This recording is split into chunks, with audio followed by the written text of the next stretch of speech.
makausapa may buntag sa tanan. Ang atong ibanghilyo mga igsoon nagahisgot kini sa paghigugma sa atong mga kaaway.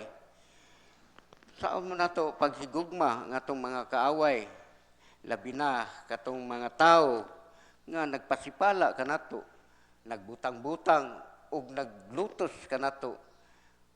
Mga igsoon, lisod gayud kini pero ang sugo sa atong Ginoo nga higugmaon nato atong mga kaaway ug pag-ampo kamo alang kanila. So, lisod no? Higugmaon nato atong kaaway nga mag-ampo pagita nga panalanginan sila. Mga igsoon, ang paghigugma sa atong kaaway dili lisod kung kita nagsunod sa kabubuton sa Dios o kita mainampuon diha sa Ginoo. Kay ang Dios nagaingon siya nga hatagan taniyag kusog nga mabuntog nato kining mga pagsulay. Busa mga igsoon, ang paghigugma sa atong kaaway sayon ra kini kung kita mainampuon kay ang Dios mohatag kanato sa Espiritu Santo aron ato kining mabuntog. Diri sa atong ibanghilyo sa Kapitulo 5, versikulo 45, nagaingon diri. Aron makita nga kamo matuod nga mga anak sa amahan nga atua sa langit. Kay siya sa walay pagpili nagpasidlak sa iyang adlaw ug naghatag og ulan ngadto sa mga matarong ug sa mga makasasala. So, bisan gani ang makasasala nakabenepisyo man sa mga ulan nga ihatag sa Ginoo. So, walay rason nga kita dili makapasaylo sa atong mga kaaway kay ang Ginoo maluluyon og nag-ingon siya nga sa ebanghelyo, laing ebanghelyo nga wala siya moanhi aron para sa mga matarong kundi para sa mga makasala. Nianhi siya sa kalibutan, nagpakamatay siya tungod kay kita tanan makasasala man.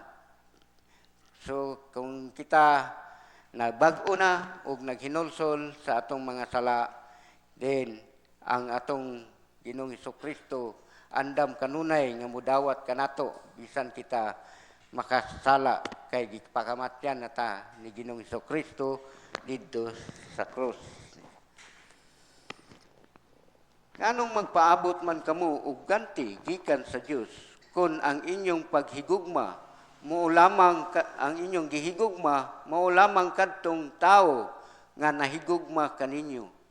Dili ba bisan gani ang kobrador sa buhis nagbuhat man ni ana?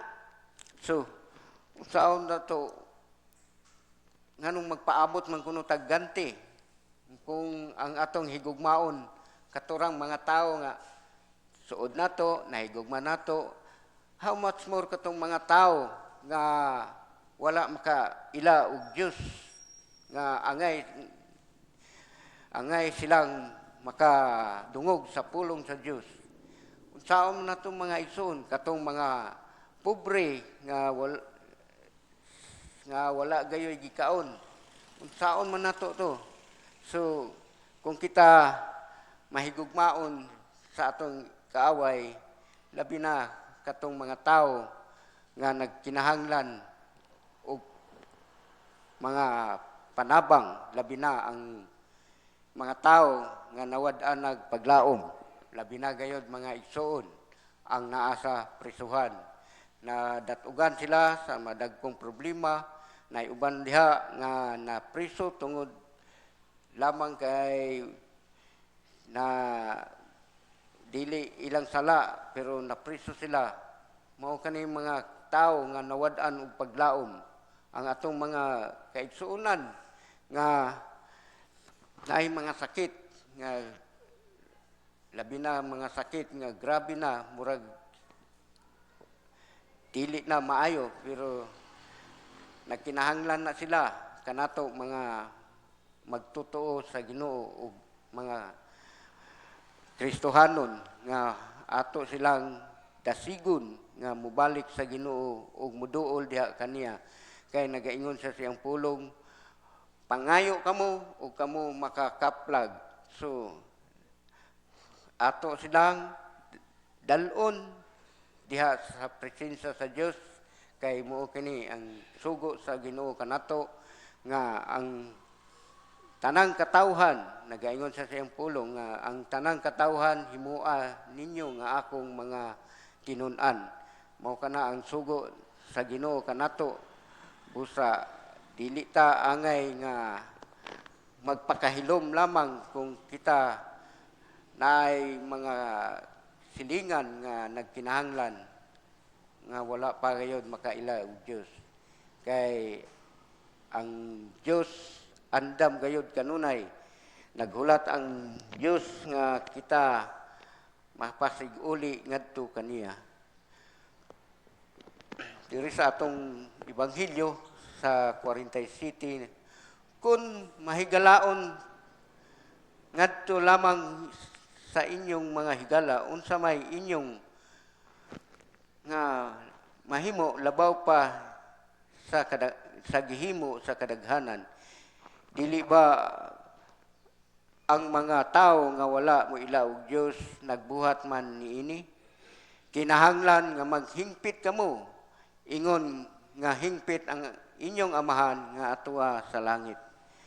So kinahanglan nga maghingpit kita mga igsoon nga buhaton nato ang gisugo sa Dios ang iyang kabubuton ara kita maka sulod sa gingharian sa langit.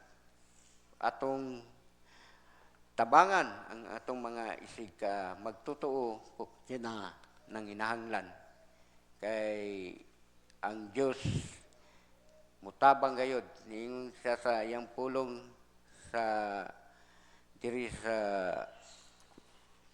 Juan kapitulo 14 bersikulo 14 ngadto 13 ngadto sa 14. Ug buhaton ko bisan unsa ang inyong pangayoon sa akong ngalan aron himayaon ang amahan nga pinaagi sa anak. Kung mangayo kamo sa bisan unsa sa akong ngalan tumanon ko kini. So kung kita mangayo pinaagi sa ngalan ni Ginoong Kristo iya ginang ihatag kay naging sa tumanon ko kini. Wala siya mingon na depende sa inyong pag-ampo o depende sa inyong gipangayo. So mga igsoon, mangayo ta sa Ginoo uban ang pagtuo nga iyang ihatag kanato ang mga butang nga atong gipangayo kaniya. Kay muhatag gid ang Ginoo kanato sa bisan unsang atong pangayoon. Sigon sa makaayo kanato. Ang kanatong ebanghelyo palihog manindog